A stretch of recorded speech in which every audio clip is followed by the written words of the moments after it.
I don't think enough people talk about this as a disadvantage of the DCF material. Ah, there's dog poo here. Behind me, I've got two very similar, but also two incredibly similar tents because they are just two versions of the same tent, the Durston Axe Mid 1. However, one of them costs £270 and the other one costs nearly 2.5 times the price, £700. And it's made of this wonder material that if you're starting to get into ultralight hiking and backpacking and camping, you probably have heard of, which is DCF, which is Dyneema or Cuban fiber, and it's kind of seen as the best possible material for ultralight tents. But in this video, I want to explain to you why I think that DCF is in fact a little bit stupid. And I've even got 12 reasons, and I think this is the perfect example because we can directly compare like for like. Two tents identical in every way apart from the material. And as a result of that, I've identified 13 disadvantages of this tent versus this tent that will apply to probably the majority of people. And that's what I want to talk about in this video, because I want to save you from spending a lot of money when you maybe don't need to. First of all, there's not actually that much weight difference between these two tents, like real world weight. The difference in weight between these is about a mobile phone, a big mobile phone. And while I am directly comparing these two Durston tents, a lot of these things apply to most trekking pole tents in general. There's a wide variety of trekking pole tents out there. They use kind of similar materials to this. They're, they're 700 grams, maybe up to just under a kilogram in weight. And there are lots of DCF options. Some of them are much lighter than this. Some of them are like down to under 300 grams. Both of these tents pack down really small, so they really don't take that much room up in a backpack. And to pitch them, all you need are 4 pegs. That's it. A couple of trekking poles or a couple of super lightweight carbon fiber poles. You just stick 1 peg in each of the 4 corners, stick in the trekking pole, and that is it. You can pitch either of these tents in about 2 minutes. This one can be pitched inner and outer together, but I've got the inner and outer separated at the minute.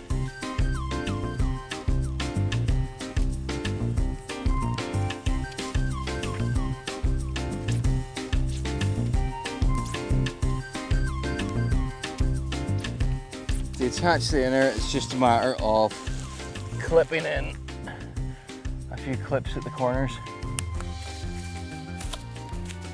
and up at the peaks.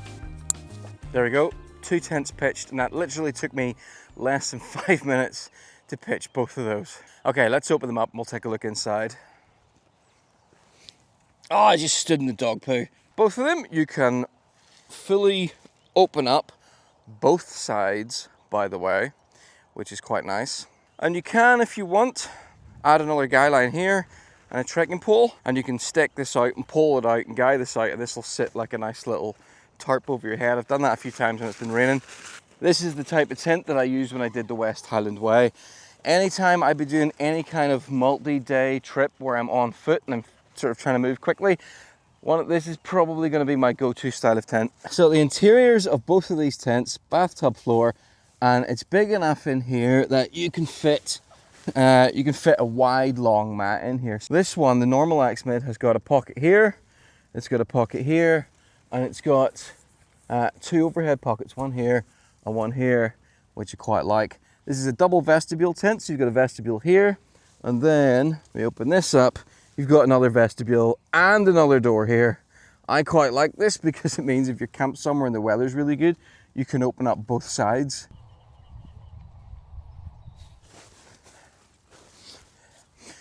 Both of these tents you can sit fully upright. I mean, I'm 5'11" and I'm sitting fully upright, and there's probably another ½ foot above the top of my head, so someone a good bit taller than me would do well in here as well.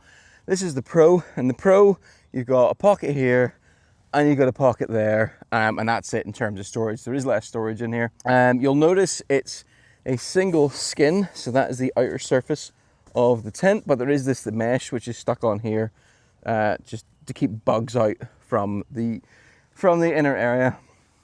Again, you've got 2 vestibules. So with these tents being so similar, how on earth can they have what is now turned out to be 13 disadvantages, or 13 reasons why I think the DCF is inferior. Number one, well, cost. We talked about that. Massive difference in cost. Absolutely massive difference in cost for almost identical features, just a difference in weight. The second disadvantage is you'll notice the inner in this is attached. You see that? It's actually physically welded to the interior, whereas in the X-Mid, it's not. See that?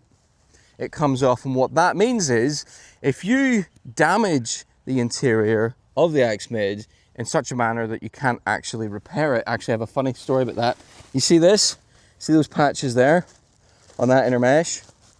That was a caterpillar did that. I camped in a forest, a caterpillar got trapped inside the tent. I packed it away. A few days later, I took it out and found a live caterpillar still inside, having munched a hole. Having munched a hole in the net. So, you know, your floor, the mesh, it's gonna get damaged over time. If I want, I can just go and buy a new inner and swap it out. Cannot do that with the Pro because it is welded in, it's physically attached. So your only options are repair. Number three then is one that really surprised me the first time I went camping in windy conditions in this tent. Listen to this.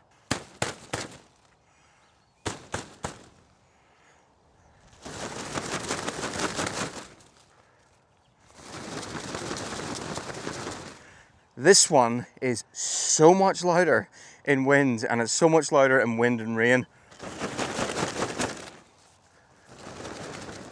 There is a huge difference in how loud these are, and I think it's because this material is not as soft as this material. I mean, you can feel it just by going like that. It doesn't feel hard, but it feels plastic. You know, there's no softness to it, whereas this material is polyester.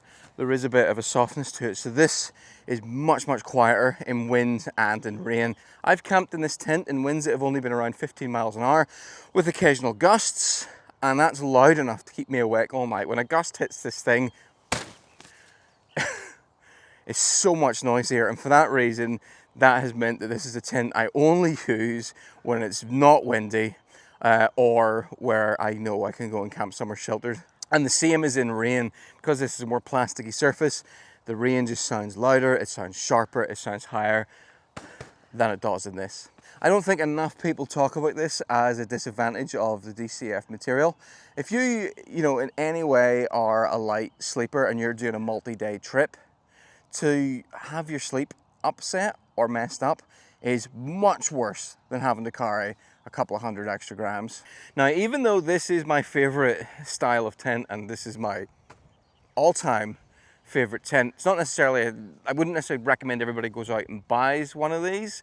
Probably the most common question I get asked is what tent to buy or what equipment to buy. So I've decided to finally go put a page up on my website where I'm going to list some of my favorite tents, what conditions I think they're good for, maybe who I think they're good for, as well as some other equipment. So when people ask me that question, I just send them the link and they can leave me alone. But that page was really easy for me to put together because my website is built using a WYSIWYG system called Squarespace.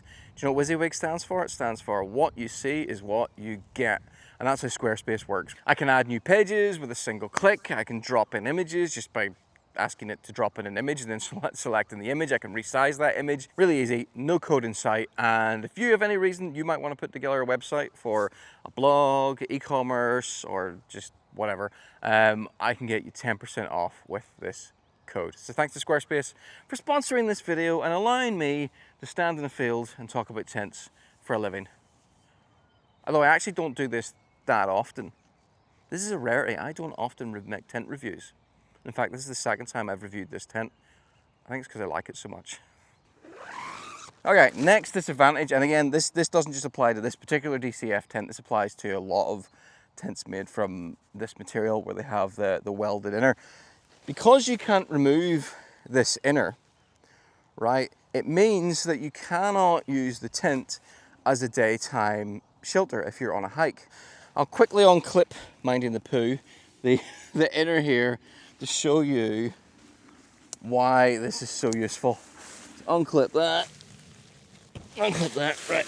You can do this when you're camping as well, just 3 clips and push everything that way, and then it gives you this open shelter. Or you can just carry this outer on its own if you're going for a hike, pitch it up, and this is tall enough, you can't see me here, it's tall enough that you can sit in here on a chair. You couldn't do this on the footprint because you'd puncture holes in it. So this makes this tent a much more flexible option because it's not just good for camping, it's also good for hiking. I nearly stepped in that poo again, but that reminds me of my fifth disadvantage with the DCF style of tent, and that is if it's one of the ones you can't remove the inner, you also can't, in an emergency, and I have done this, use the tent itself as a privacy shelter if you need to go to the toilet. Imagine this, you're pitched somewhere really exposed. There's nowhere for maybe a mile that you could go and get some privacy if you really had to go to the toilet. In this tent, just unclip the inner, push it back, dig a little plug in the ground, remove it, dig a hole,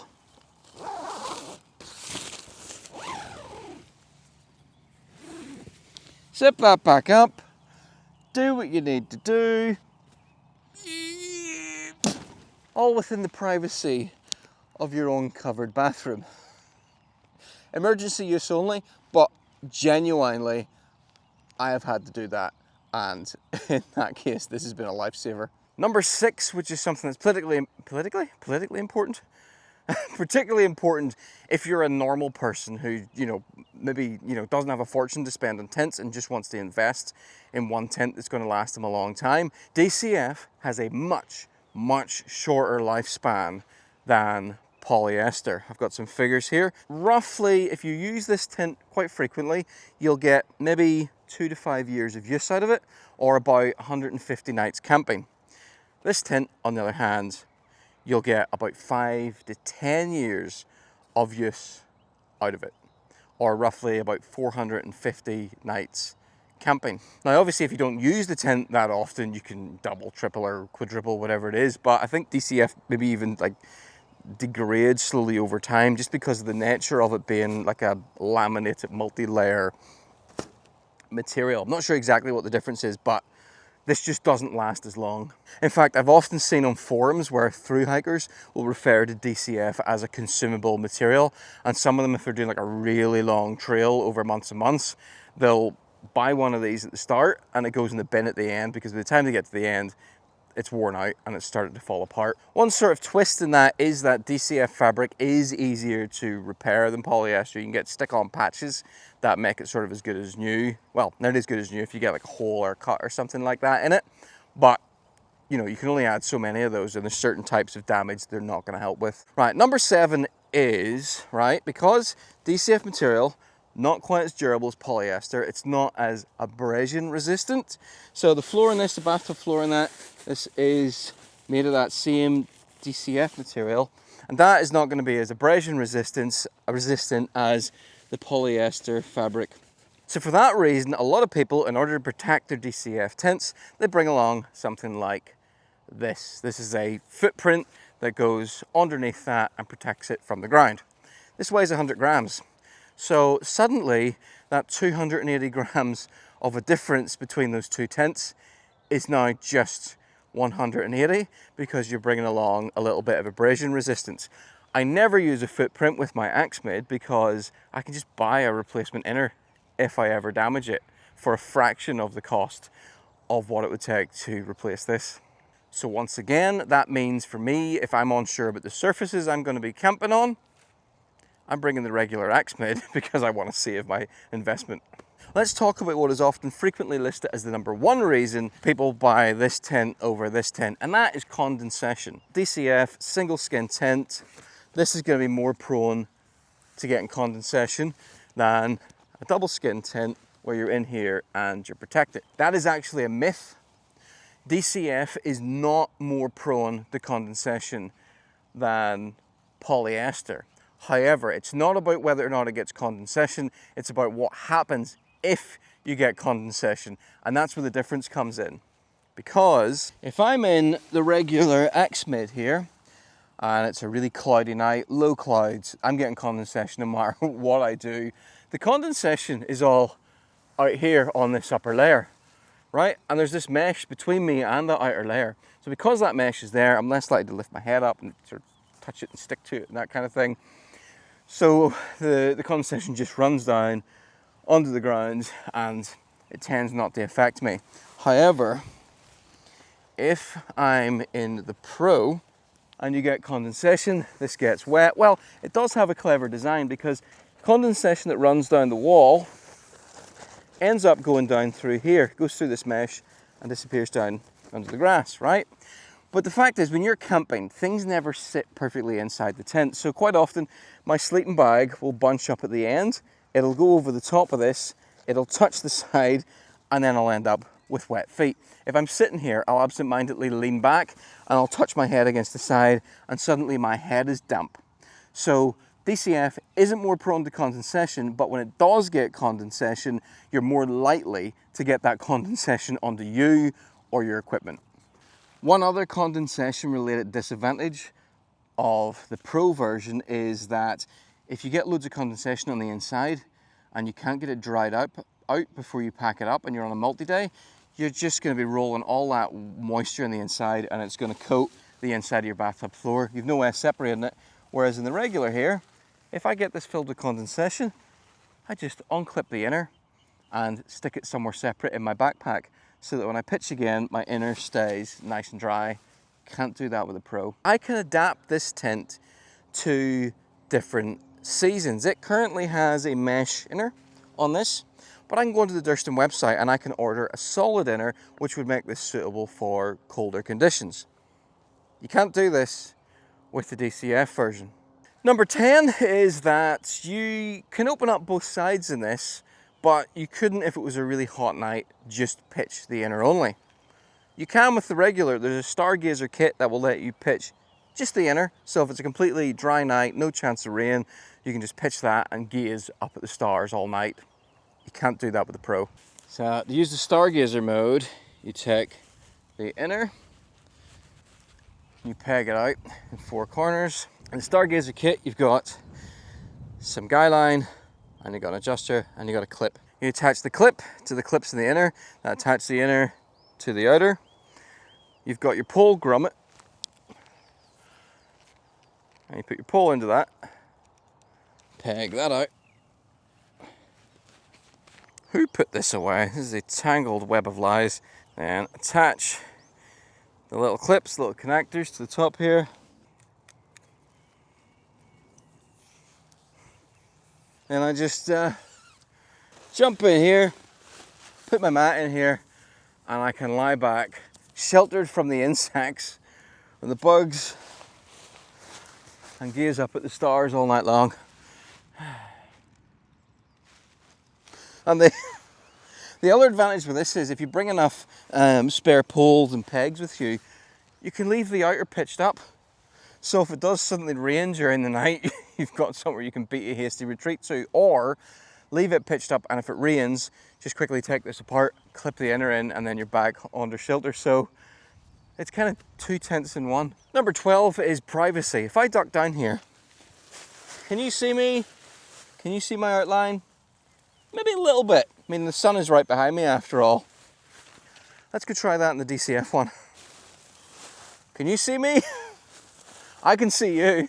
I can see the outline of the camera through the interior of this fabric. At night time, when you're inside this tent, from the outside, you just do not have anywhere near as much privacy, because you can be seen moving around inside it. It also means if you're camping somewhere and you don't want people to know if you're in the tent or not, you know, you wake up in the morning, there's people walking past. No one can see into this tent from the outside. You cannot tell if there's somebody in it. The only circumstance would be if you like ducked way down and managed to get the sun directly behind it, and then you might be able to see somebody inside.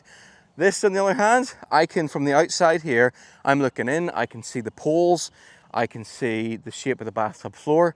If somebody was in there and they were moving at all, and even if they were staying pretty still, from this angle, I would be able to tell there was somebody in there, and that might be a disadvantage for you. And the last disadvantage is there tends to be not as much storage in a DCF tent as there is in a tent like this that has a mesh inner. You've got double the number of pockets in this as you have in this one.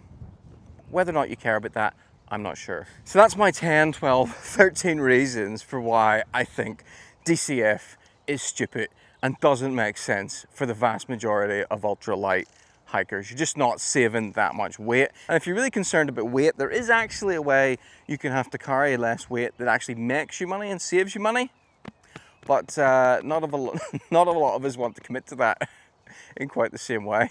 So what are the advantages of this tent for more than 2.5 times the money of this tent for £430 more? Well, this tent is 280 grams lighter, which is equivalent to about 2 of these small, thin, ultralight power banks. And I know that for some of you, you'll be thinking, oh, that's nothing. And others of you will be thinking, that's quite a lot.